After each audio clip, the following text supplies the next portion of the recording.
ये आदमी अपने आप को मसीहा बताता है। ये आदमी कहता है कि मैं सड़क पे उतरूंगा अपने समाज के लिए, आंदोलन करता है, झगड़ता है, लड़ता है, हमारे युवा साथियों को लेके पहुंच जाता है। फिर क्या होता है? हमारे युवा साथियों पे मुकदमे होते हैं, और जैसे ही मुकदमे होते हैं वे बेचारे ढूंढते फिरते हैं कि भाई साहब हमें बचाओ।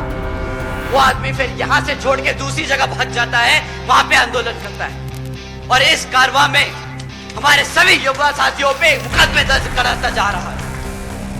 अगर आप पे एक बार मुकदमा दर्ज हो गया साथियों, तो सरकारी नौकरी मिलने में मुश्किल हो जाएगी, रोजगार मिलने में मुश्किल होगा। ये आपको आज गरम खून नहीं दिखा के, इमोशनल करके आपको सड़कों पे ले जा रहा है और बाद में फंसा रहा है। साथियों, सड़क पे लड़कर आपको वोट, आपको आपकी ताकत, आपको सत्ता में आने का मौका नहीं मिलेगा। आपको अपने समाज को जागरूक करके, अपनी पार्टी को मजबूत करके उसको सत्ता में लाकर न्याय और रोजगार मिलेगा। सर, ऐसे नहीं मिलता रोजगार, ऐसे नहीं मिलता न्याय। विनती करता कि उनके चक्करों में ना पड़े, क्योंकि एक बार आप उनके चक्करों में फंस गए तो फिर वहां से निकालना बहुत मुश्किल होगा। ये जो अभी आप विजुअल्स, तस्वीरें और वीडियोस देख रहे थे, जो फोटोज देख रहे थे, उन तस्वीरों के पीछे आकाश आनंद का बीएसपी के चीफ नेशनल कोऑर्डिनेटर और उस वक्त के बहुजन समाज पार्टी के नेशनल कोऑर्डिनेटर आकाश आनंद का बयान, वीडियो बयान, ऑडियो में उसकी चला रहा था। और ये मैं इसलिए कर रहा था, मैंने इसलिए ये करने की कोशिश की ताकि आप लोगों को ये याद दिला सकूं कि 2024 के लोकसभा चुनाव में जब नगीना में आकाश आनंद की जनसभा हुई, और उस वक्त जब आकाश आनंद ने लोगों को आगाह किया कि किस तरीके से लोगों को भड़का करके उनके ऊपर मुकदमे लादे जाते हैं और फिर नेता अपने अपने रास्ते हो लेते हैं, यही बात इसमें आकाश आनंद ने कही थी। ये पूरा बयान मैं आपको अभी एक बार आगे फिर से सुनवाऊंगा, लेकिन अभी ये तस्वीरें दिखाने का बहुत सीधा सीधा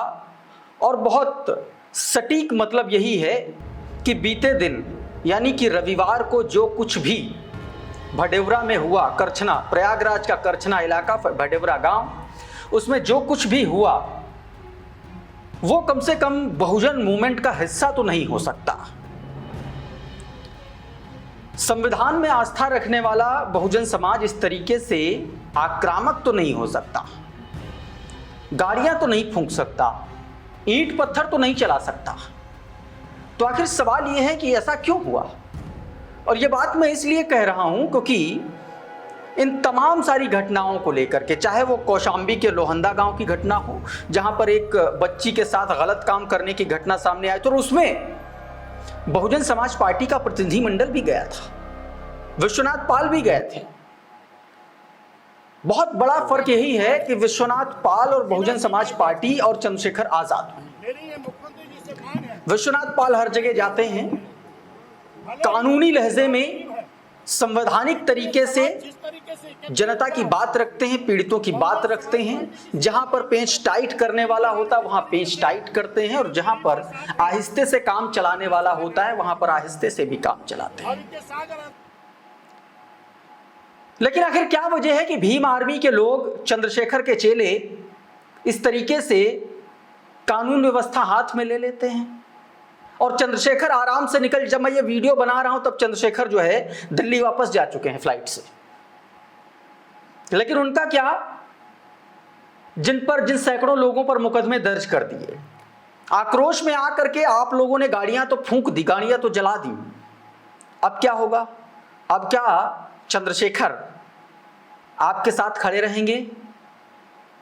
बड़ा सवाल है, क्योंकि आकाश आनंद ने इन्हीं बातों पर, इन्हीं तौर तरीकों पर सवाल उठाया था 2024 में। इसलिए मैंने आकाश आनंद का वो वीडियो दिखाया आपको। आगे मैं आकाश आनंद का वो वीडियो आपको दिखाने की कोशिश करूंगा। अभी तो मैंने आपको ऑडियो बताया, लेकिन उससे पहले दरअसल हुआ क्या ये मैं आपको बता देता हूं।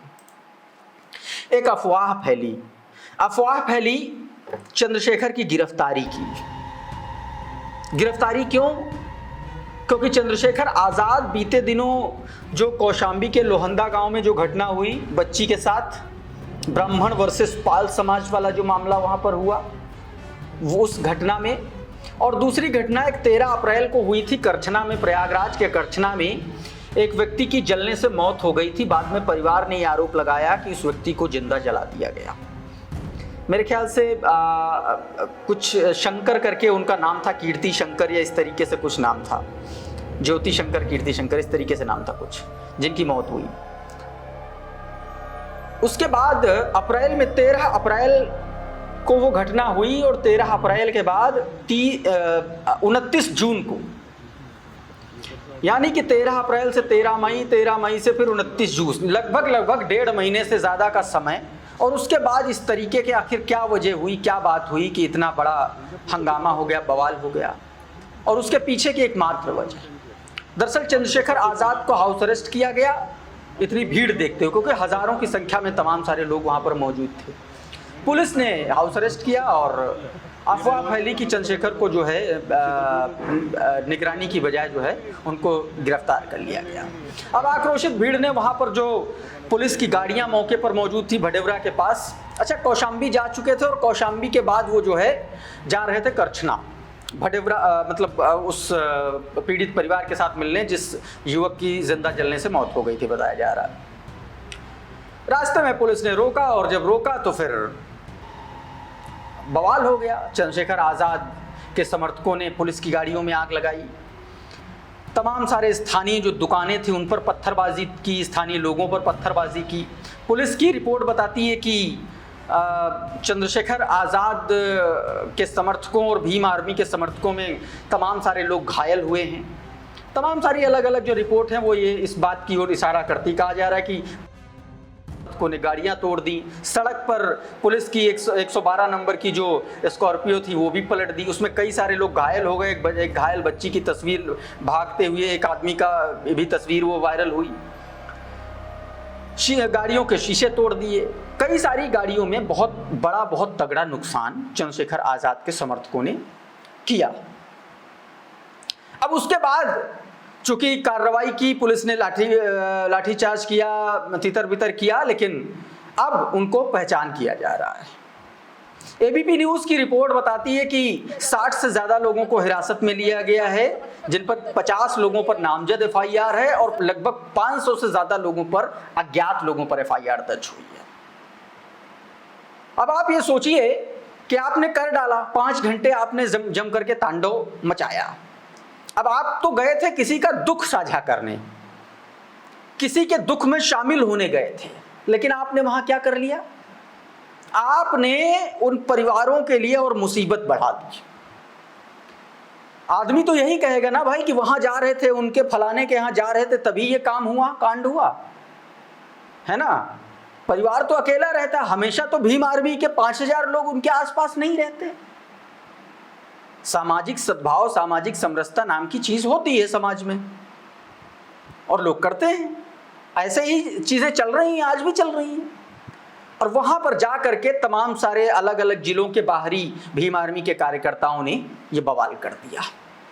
पहला नुकसान ये कि जिन्होंने बवाल किया अब वो सालों साल तक मुकदमे झेलेंगे, अब वो पुलिस की लाठियां खाएंगे। और दूसरा नुकसान ये कि जो पीड़ित था उसको भारी नुकसान हुआ, उसके साथ कोई खड़ा नहीं हो रहा। और इन सब के बीच खबर है कि चंद्रशेखर दिल्ली उड़ गए और कह रहे हैं कि मुद्दा संसद में उठाएंगे। अरे मुद्दा आपके संसद में उठाने से क्या होता है? क्या होता है? मुकदमे कैसे? क्योंकि कानूनन तो आरोपी है ना, अपराधी बन गए ना। सरकारी संपत्ति का नुकसान, सार्वजनिक संपत्ति का नुकसान, पत्थरबाजी करना, दर्जनों की संख्या में धाराएं उन पर लगेंगी। क्या चंद्रशेखर आजाद इस तरीके की धाराओं को जस्टिफाई कर पाएंगे? क्या संविधान की बात करने वाले लोग, कानून की बात करने वाले चंद्रशेखर कानून की इन धाराओं को धता बता पाएंगे? क्योंकि कानूनन तो ये हुआ है, और जब कानूनन हुआ है तो फिर आकाश आनंद की वो बात सच साबित होती है कि आदमी आता है, मुकदमे दर्ज करवाता है और फिर भाग जाता है। सुनिए जरा क्या कहा था 1 साल पहले आकाश आनंद ने। तो दोस्तों ये तो बात हुई। अब ये बताया जा रहा है कि इसमें 15 लोग घायल हुए हैं। चंद्रशेखर आजाद को जो है एक तरीके से ये कहा गया कि भाई वो दिल्ली चले जाएंगे और उसके बाद में चीजें हो सकता है शांत। लेकिन कुछ तस्वीरें देखिए आप, कैसे ये लड़का देखिए पुलिस की गाड़ी पर खड़ा हुआ है। आप बताइए, ये किसी भी लोकतांत्रिक देश में, संवैधानिक तौर तरीकों से चलने वाला कोई देश इस तरीके से कर सकता है क्या? और अगर कोई भी उस देश में कोई भी नागरिक करता है तो वो दंड का भागी होना चाहिए। और वो भी तब जब बाबा साहेब के मानने वाले लोग, संविधान के मानने वाले लोग, संविधान के हिसाब से चलने वाले लोग, जो संविधान को सर्वोपरि रखते हैं, जो हमेशा मनुस्मृति को एक तरीके से धता बताते हैं, वो लोग भी संविधान को नहीं मान रहे हैं। ऐसे में जवाब तो बनता है, और जवाब बनता है साथ में सवाल भी करने चाहिए कि आखिर इस तरीके की नौबत क्यों आन पड़ी। ये देखिए, ये लड़का देखिए किस तरीके से आदमी पुलिस की गाड़ी पर खड़ा हुआ है। आप देख सकते हैं इन तस्वीरों में पुलिस ने किस तरीके से तितर बितर किया है। आप इन तस्वीरों से देखिए। अच्छा, एक और वीडियो मैं आपको दिखाऊंगा। जब चंद्रशेखर को हाउस अरेस्ट किया गया, चंद्रशेखर के उसी बयान के बाद बताया जा रहा है कि यह मामला भड़का। चंद्रशेखर आजाद ने इस बयान में क्या कहा, ये सुनिए, बहुत गौर से सुनिएगा। लेकिन वहां जाके अगर आपने धोखा दिया तो फिर आप ये देख लेना कि इसके परिणाम अच्छे नहीं।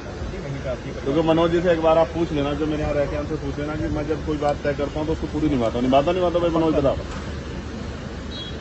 फिर चला ही जाऊंगा मैं। फिर आप ये सोचते रहना, फिर आप मत कहना कि हमने तो सोचा नहीं। ठीक है, चलो। चंद्रशेखर आजाद ने सीधे तौर पर इस बयान में कहा कि जाने दीजिए वरना भारी पड़ेगा, और भारी पड़ गया।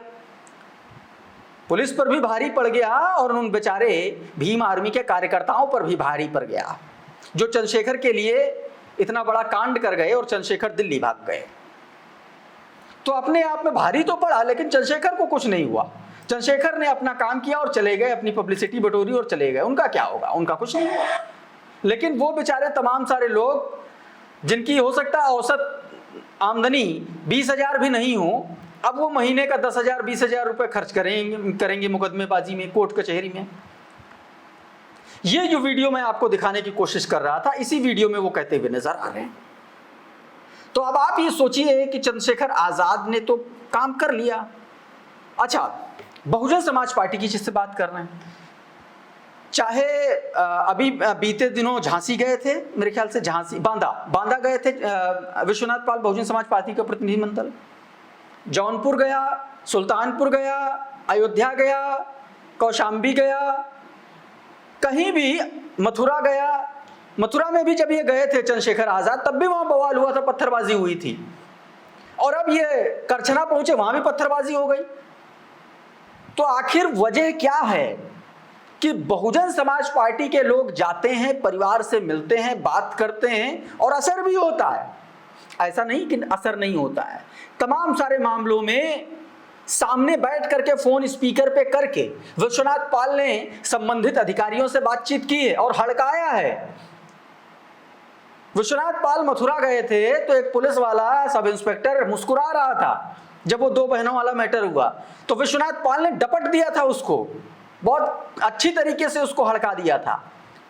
तो ऐसा नहीं है कि गए और चले आए, गए और उस घटना पर असर हुआ और तब आए।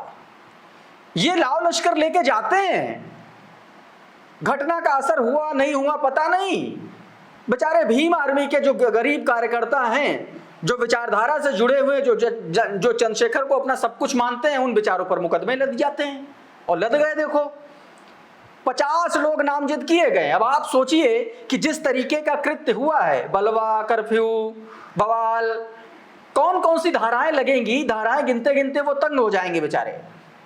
चंद्रशेखर आजाद चले गए, मुकदमे चलते रहेंगे, हो सकता है जेल भी हो जाए कुछ लोगों को। और भाई तमाम सारे लोग तो हिरासत में लिए ही गए हैं ना, वो तो पुलिस की लाठी खा ही रहे होंगे।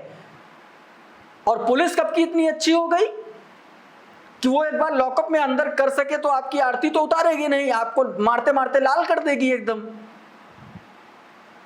तो आप ये समझ लीजिए कि काम में और माहौल में फर्क ये होता है।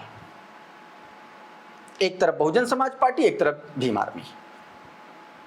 दोनों लोग गए ना, मेरे ख्याल से करछना भी जा चुके हैं विश्वनाथ पाल, अगर नहीं गए तो जाएंगे, तब आप देख लीजिएगा। कौशाम्बी तो गए ही थे, मैंने बाकायदा उस पर वीडियोस किए हैं। देखेंगे तो आपको इसी चैनल पे वो वीडियो मिलेगा लोहंदा गांव का।